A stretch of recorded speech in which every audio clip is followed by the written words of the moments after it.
30 years ago, a creative writing teacher handed me a book. I've never stopped reading it. Writing Down the Bones turns 40 this year. I've given away a couple of my own dog-eared copies over the years, and I'm apparently not alone because Natalie Goldberg has sold millions. She's gone on to write 14 additional books since. I've reached for them at all kinds of moments, when the writing's going well, when it's not, when life is going well, when it's not. I've journaled through love, through lost love, through new love, through looking for love.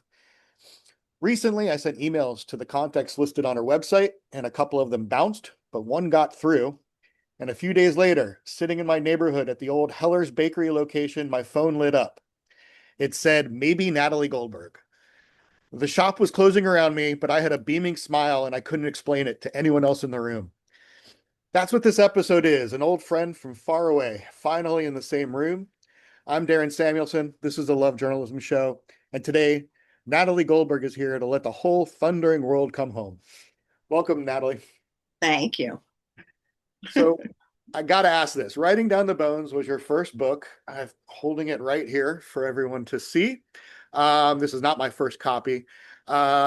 What do you remember about writing it? And does that writer who wrote that book feel like the same person sitting here with me today, 40 years later?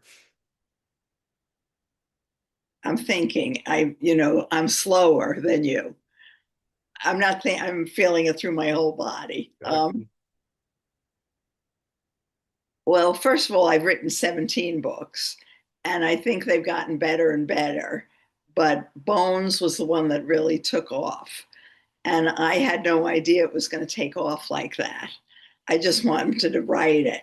And mostly I did it, it's steamed in Zen practice.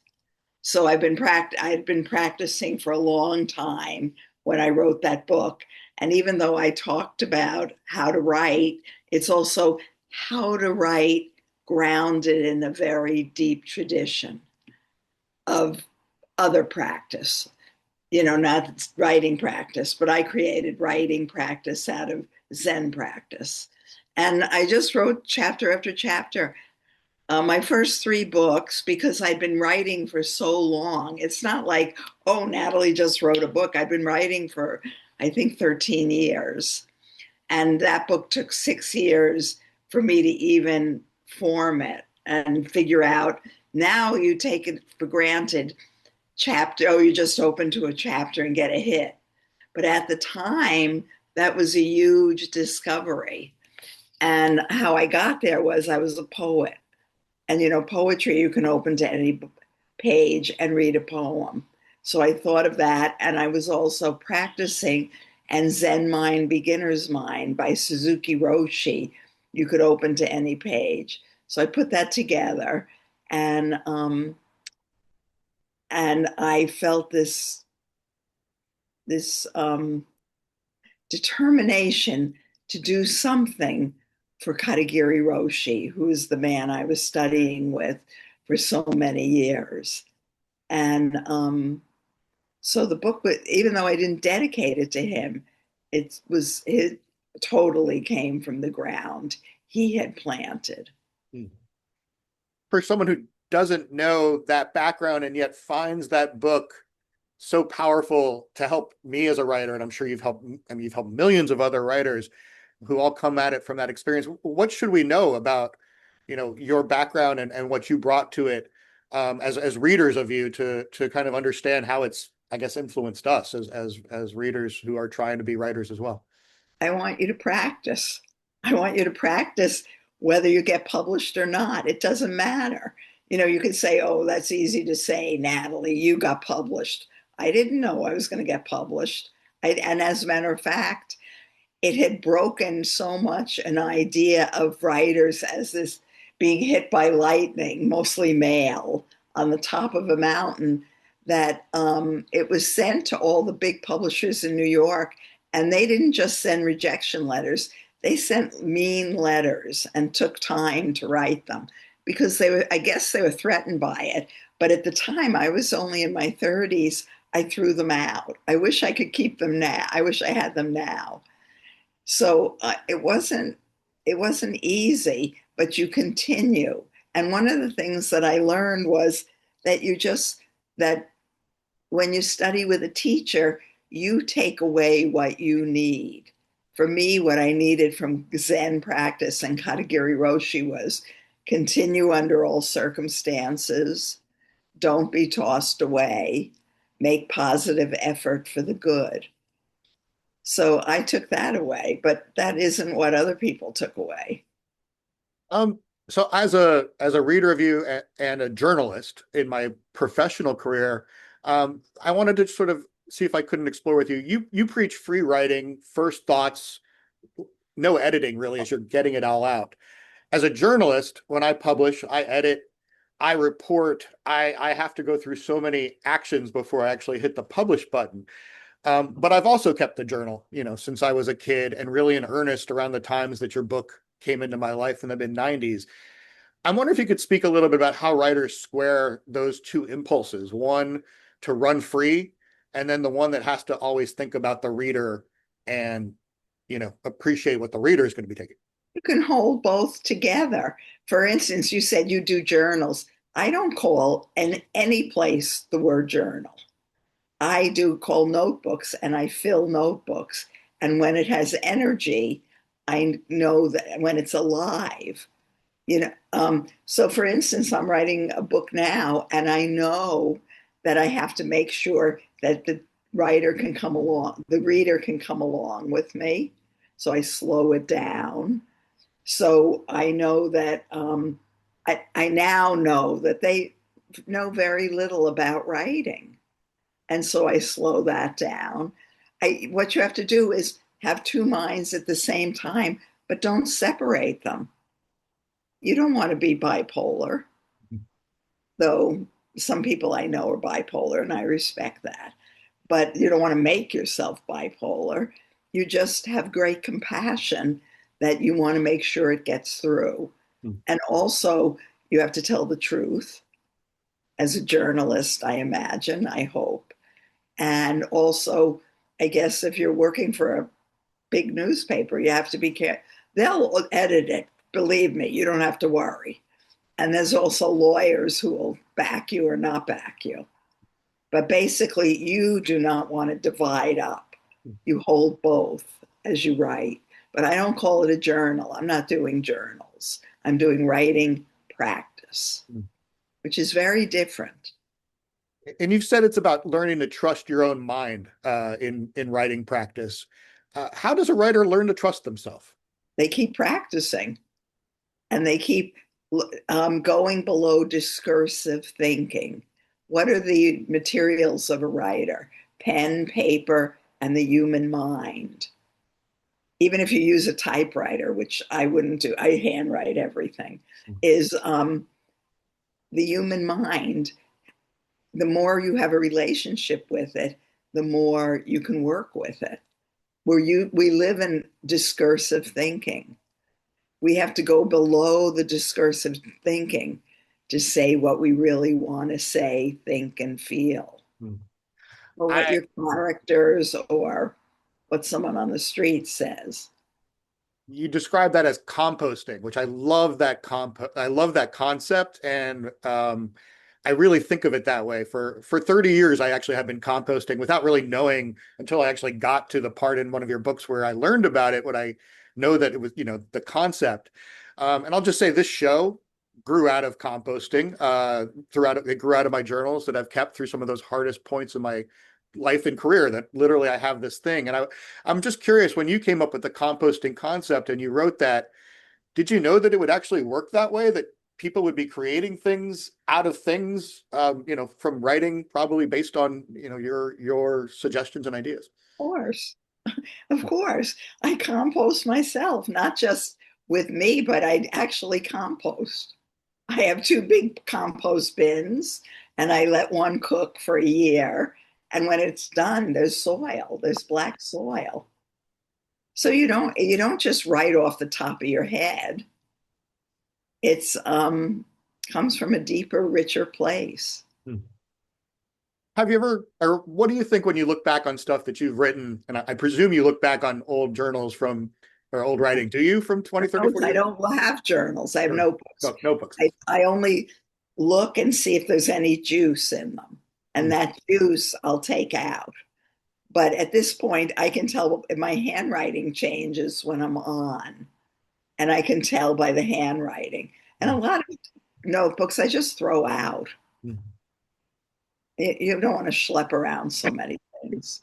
I'm sitting surrounded by dozens and hundreds of notebooks from my entire life, and I do find I've been reading back through them, looking for some of those kernels, and I'm curious when you go back. I mean, how do you do that? How do you, I besides? usually underline them. Usually in sometimes in a whole journal, I find one line. Like I had one line. What was it? I can't remember now. But I kept starting my writing with that one line till it brought something out. Mm, Since I got something out of it, it's keep working, and it's a life of writing.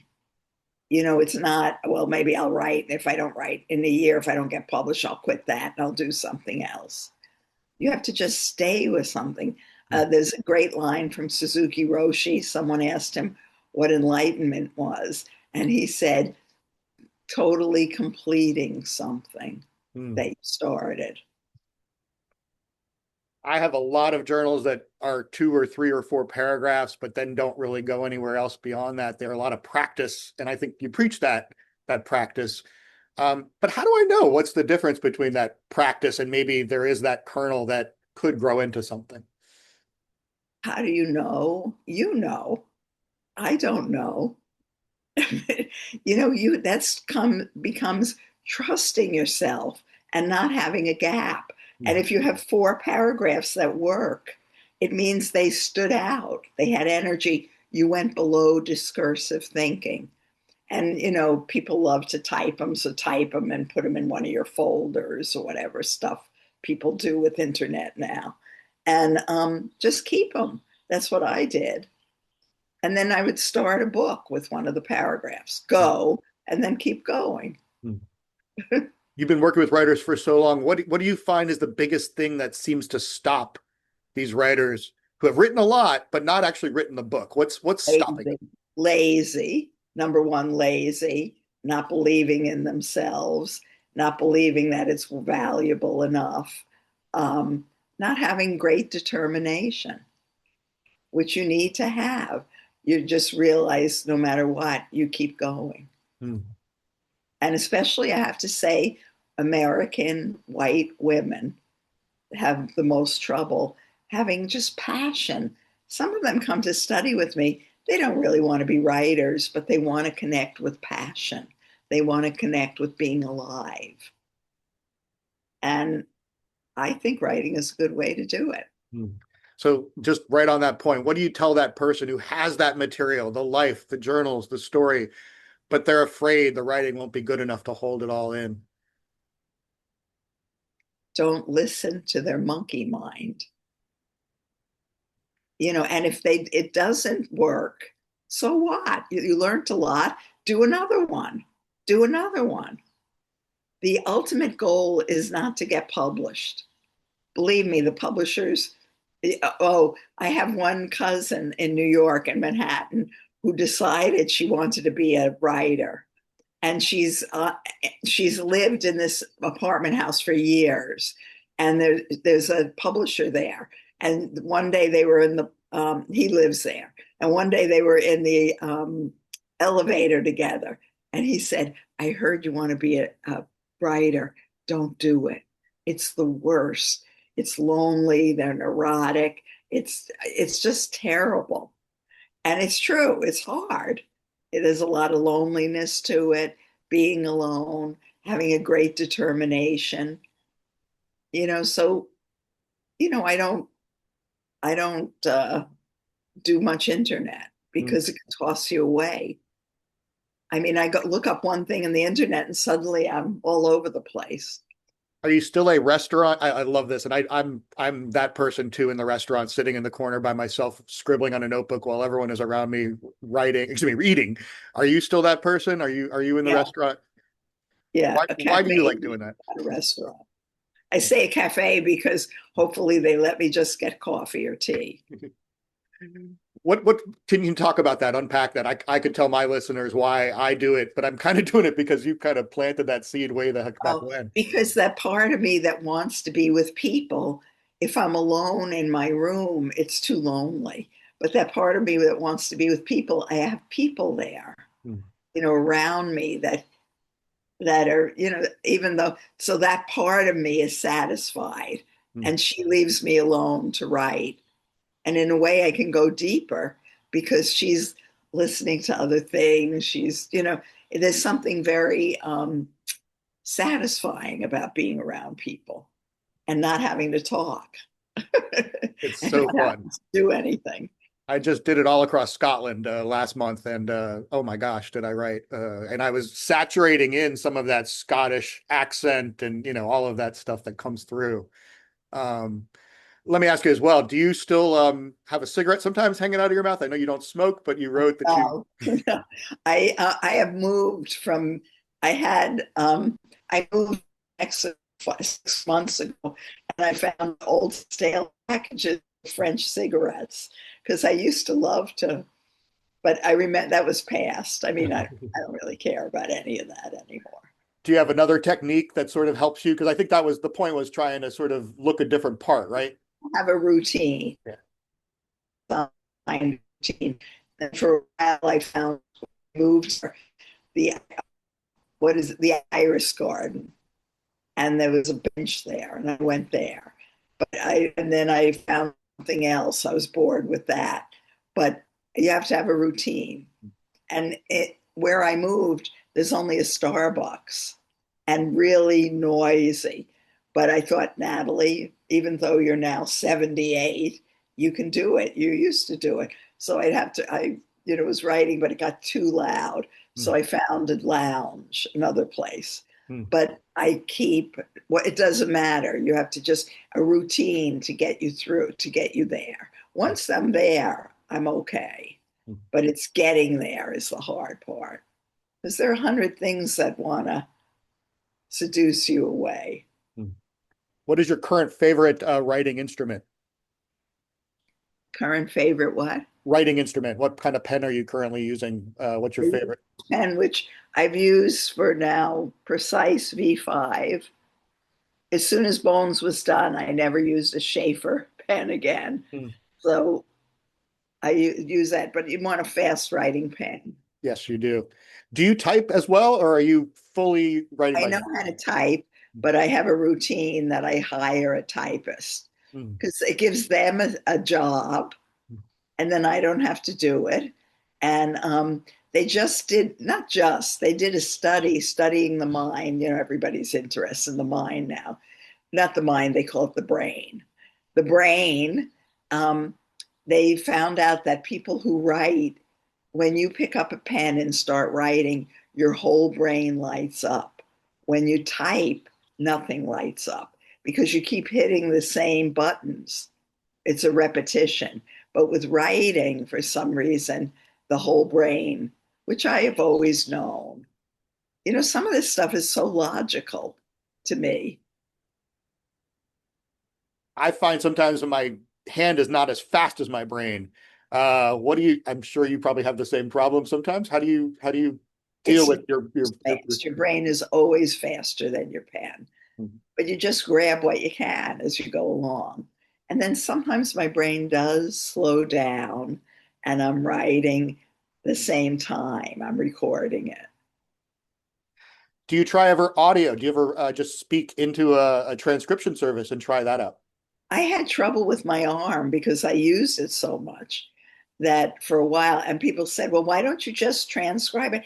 What do they think? I developed this arm over 50 years with this hand and this shoulder. They think I just can, oh, of course, I'll just dictate a story or dictate a everybody suggested that, I bet. but I just didn't listen to them.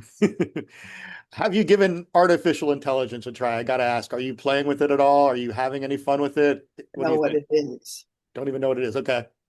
Trying to engage, asking questions or putting your writing into Anthropic or ChatGPT or any of those? Oh, no, no. No. I'm not encouraging that stuff. It just keeps moving away more and more from being a human being. Mhm. Talk to me for a moment about audience, because your audience has found you. They found you the old-fashioned way through word of mouth. Audience is so different today for writers coming up. Anybody that I've worked with who's younger is coming at it with, you're trying basically to write for that audience as opposed to writing for yourself. Kind of, can you help us square sort of today's journalism and writers? Don't do it. Don't write for an audience. Write for, it's not right for yourself, for a bigger self, wanting to share and care and have compassion, and that we're all interconnected and interpenetrated. That's where you write. When I'm really writing, writing does writing, and I'm out of the way. It's not about me. A couple more quick ones before we let you go. I'm just curious, as a writer, have you, and this is my show, I'm and coming from a very different place. totally. Yeah. But a lot of journalists have used your book, because I think, as reporters and journalists, we tend to tell other people's stories and we hold on to our own. And that's where I've always found what you've been teaching, and literally took creative writing complementary to journalism classes. So they've kind of been, for me, helpful to have on both tracks. Um, I'm curious, as I talk to journalists who are struggling with this industry that they're in right now, because of all of the technological change, because of the political discourse, you name it. There's just so many reasons that being a writer and reporter can be very challenging. And I'm just curious, from your perspective as a writing teacher and a writer, has your work ever, felt like pressure to the point that it makes you sick? It pushes you to the point that you don't want to do it anymore? Or is it really a true passion for you that, kind of the fire has always been there for you? And Oh, the fire was always there. And then 2 years ago, I got very depressed. I had a new book come out, and I don't want to do all that multimedia, whatever you have to do. I just don't want to do it. And it just seems useless. So for 2 years, I didn't write.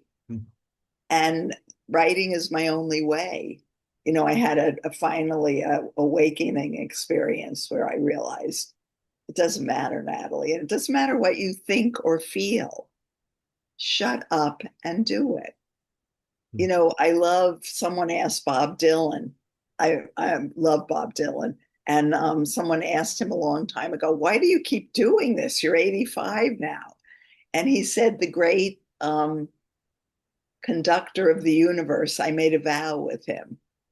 For him, it was a hymn to just keep going. And so you do it whether you like it or not, whether you think it's right. Once you decide, you just do it. has writing loved you back? No, I don't ask for writing to love me back. All right. The last thing I wanted to do I with you. love reading literature, though. Good literature really inspires me and makes me want to write. I wanted to end our show. I've got something here. I've got a Jack Kerouac journal here from 1996, 1997. So I'm going back in my own archives, and I just wanted to read you.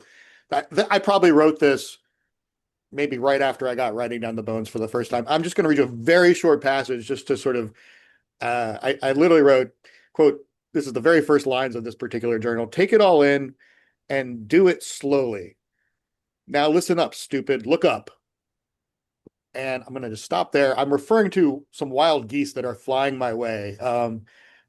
But again, I just was curious about your response to a 21-year-old writing in their journal. And Sweet, especially slow. Do it slow. Take a slow walk. Even if then you come and write like a maniac, have that slowness inside you, that dreamer. Natalie Goldberg, thank you so much for joining the Love Journalism Show. This has been a fabulous time to connect with you and to meet one of my favorite writers and favorite writing teachers. Thank you so much for joining the Love Journalism Show. Thank you.